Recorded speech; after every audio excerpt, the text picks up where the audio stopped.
The literary scientist of stories, Joseph Campbell, created 12 steps to storytelling known as the hero's journey. If Campbell's process was good enough for George Lucas to create Star Wars, it's good enough for hip-hop. Straight out of South Central Los Angeles came the younger version of NWA, all in one man. We know him as Nipsey Hussle. Rest in power to this hip-hop king. Nip embodied the poetry of Ice Cube, the street credibility of Eazy-E, and the business mind of Dr. Dre. If you're a rapper looking to become your own business or a rapper trying to improve their community, the hero's journey of Nipsey Hussle has you covered. If you're wondering why a first-generation American of African heritage chose to use the name Nipsey to rock the stages, here's the reason. Nipsey Hussle is a play on the name of comedian Nipsey Russell, who played the Tin Man alongside Michael Jackson and Diana Ross in the movie The Wiz. Nipsey Hussle, the rapper, the entrepreneur, the community activist, and the man of respect, was born as Ermias Joseph Askadam on August 15th, 1985. His mother, Angelique Smith, is an African-American woman, and his father, Dawit Askadam, is an Eritrean immigrant from Africa. Their family unit included Nipsey's brother Samil and his sister Samantha, who were nurtured in the tough Crenshaw neighborhood of South Los Angeles. Nipsey dropped out of Hamilton High School in the nearby Castle Heights neighborhood prior to graduation. And at only 14 years old, Nip completely left home and was initiated into the Rolling 60s neighborhood Crips, a subdivision of the Crips gang based in Crenshaw. After being knee-deep in the streets and soaking up life lessons, Nipsey and his brother Samir were taken by their father at age 19 back to trace their roots on a trip to Eritrea, Africa. Nip has credited this 2004 trip back to his family's homeland as an impetus and inspiration for him to be a community activist and leader. Now the hustle was on for real.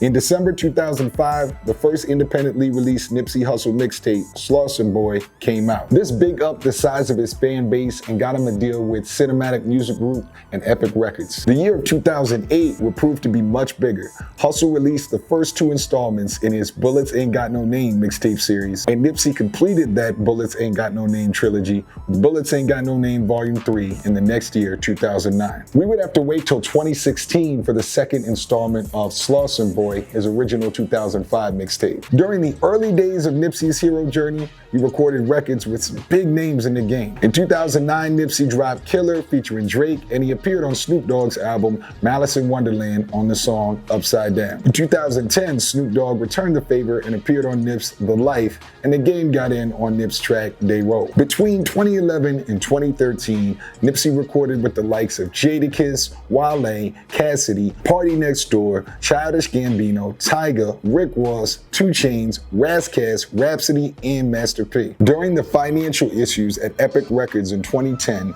the same year that Nip made the XXL magazine Freshman Top 10 cover, he decided it was better for his career not to revive his contract. Nipsey went all in on his own record label, All Money In. On December 21st, 2010, Nipsey would embark on a third mixtape series called The Marathon, a name so powerful that it would become his clothing brand. The Marathon Continues came out on November 1st, 2011, and TMC Extra Laps rang off on Valentine's Day 2012. On April 17, 2012, Hussle released a collaborative album with Blanco called Raw. They warmed up the West Coast with guest appearances from Freeway, YG, Yuck Mouth, Mr. Fab, Be Legit, and Cocaine. With record labels like Rick Ross's Maybach Music Group courting Nip to try to get him to sign and release a debut album, Nipsey decided to go it alone and stick to releasing indie mixtapes. Now, who says that a member of the Crips gang can't have a best-selling author and marketing professor at the prestigious University of Pennsylvania Wharton School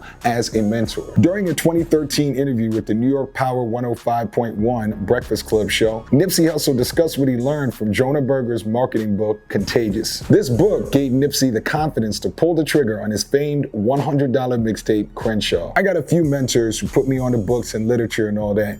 I got to the second chapter of Contagious, Why Things Catch On. It was just talking about how this restaurant owner in Philly started selling Philly cheesesteaks for $100 out of his restaurant.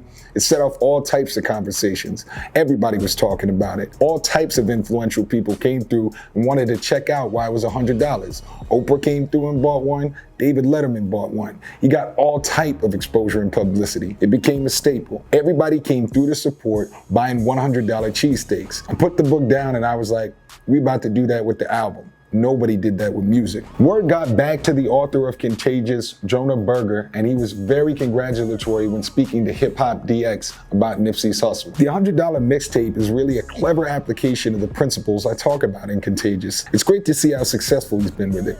Word of mouth is 10 times more effective than advertising. When used correctly, like Nipsey did, it's a really powerful marketing tool. It's pretty dope. I wrote the book to help people take advantage of the cheapest and most effective marketing tool out there, and shout out to Nipsey for how he's run with the ideas. Hopefully other people will do the same. So how exactly did Nipsey's Crenshaw mixtape capture the public's attention in a major way and lead him to a much larger mainstream fan base? It wasn't just that Crenshaw cost $100. Crenshaw was nearly an hour and a half of music that hit the Billboard charts. Crenshaw grabbed peak chart positions, 63 on the US Billboard 200, 34 on the US Billboard Top R&B Hip Hop Albums, and 35 on the US Billboard Heat Seekers albums. XXL magazine called Crenshaw the second best mixtape of 2013, saying, Nipsey Hussle changed the course of hip hop releases with the promotional run for Crenshaw. The unsigned rapper was able to make $100,000 by selling 1,000 copies for $100 each. The price tag was part of his Proud to Pay campaign,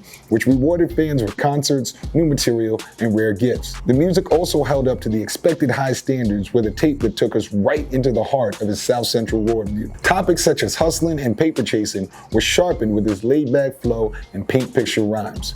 With young stars like T-Fly and Scheme to help him out, Crenshaw was an event slash mixtape slash album that put the West at its rightful place. You heard that right. Nipsey sold 1,000 limited edition copies of Crenshaw for $100 a piece in just 24 hours, even though the mixtape itself was available online at free mixtape websites. Hussle set up a pop-up shop where the autographed physical edition of the project could be purchased in a package that included incentives like a ticket to his next show and a phone call. Nipsey also had some friendly help with his hustle, thanks to Jay-Z purchasing 100 copies all at once. One of Nipsey Hussle's biggest allies was actress Lauren London, who he began dating in 2013. Their son, Cross Askadam, was born on August 31st, 2016. They quickly became one of the most love goals relationships in hip-hop. Nipsey Hussle's brilliant branding of the marathon led Steve Carless partnering up with his business partners Karen Civil and George Pinochet to form Marathon Agency in 2013. The talent-based brand aimed to find a diverse set of clients at different career stages. In October 16, Carless admitted that Nipsey, as a silent partner, had invested something like over 6 figures. On June 17, 2017, the Marathon clothing store was founded along with partners Carless, Civil, and his brother Samil Al-Skadam. Hussle specifically chose the Crenshaw commercial district because he wanted to provide opportunities in his neighborhood of Hyde Park. The Marathon store was called a smart store by using technology to give customers exclusive music and content. This special shopping experience was made possible through an app created by the now 22-year-old, young Ghana-born, Compton, California raised software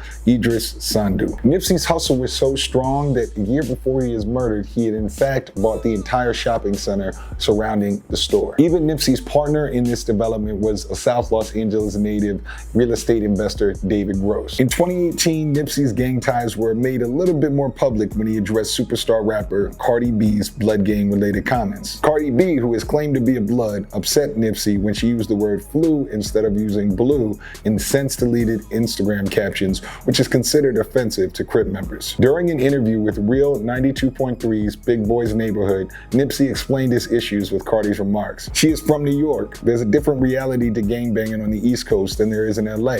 This is a 30, 40-year culture out here. People died in the 80s. Uncles and homies got killed behind this thing. So there's a different level of sensitivity.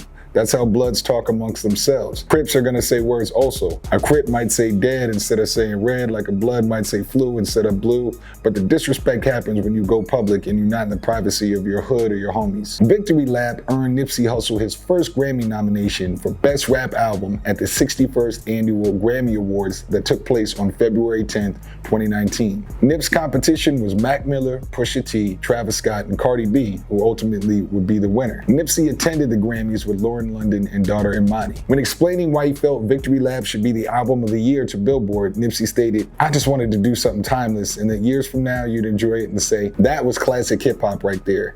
That's what our genre sounds like." Nipsey Hussle fans that started riding with his movement throughout the mid-2000s deep into the 2010s were finally rewarded with his debut studio album, Victory Lap, on February 16th, 2018. Sadly, Victory Lap would be Nipsey Hussle's only debut album due to his life being cut away way too short the following year. Victory Lap was a major label release through Atlantic Records and his own All Money In imprint. Pitchfork called Victory Lap the most gripping record in his catalog, and it claimed the #1 spot on the US Billboard Top R&B and Hip Hop Albums chart. The sad truth is that we lost Nipsey Hussle on March 31st, 2019 at around 3:19 p.m. He was shot multiple times in the parking lot of his Marathon clothing store. Nip suffered at least 10 gunshot wounds. Hussle was pronounced dead at 3:55 p.m. at only 33 years old. Hussle was buried at the Forest Lawn Memorial Park in Southern California. His entire music career was not only re-examined by the media at large, but by fans and supporters recognizing the huge impact the man had made. In fact, after Nipsey transitioned out of this life, a petition was started to rename the intersection of Slauson Avenue and Crenshaw Boulevard to Nipsey Hussle Square. Hussle's memorial service was held on April 11th at the Staples Center in Los Angeles, with tickets given away free of charge. A letter from former President Barack Obama was read that praised the rapper for his community work. It contained the words, "While most folks look at the Crenshaw neighborhood where he grew up and see only gangs, bullets, and despair, Nipsey saw potential." Right, so that is the conclusion of the Nipsey Hussle hero's journey. And this is a series that we've been developing. Again, the point of this series is to champion some of hip-hop's greatest leaders. Obviously, Nipsey is definitely one of those folks. We've also done Nas, we've done Chance the Rapper, we've done J. Cole, and we'll be doing many more, but hopefully this was helpful. You know, I definitely think we need to always remember marathon continues, and this is one of the most important artists in hip hop to show a living example of what our hero's life really looks like. So I appreciate you watching. This has been really, really great. Shout out to Jason Cuthbert, our co-writer, and thanks. I'll see you on the next one.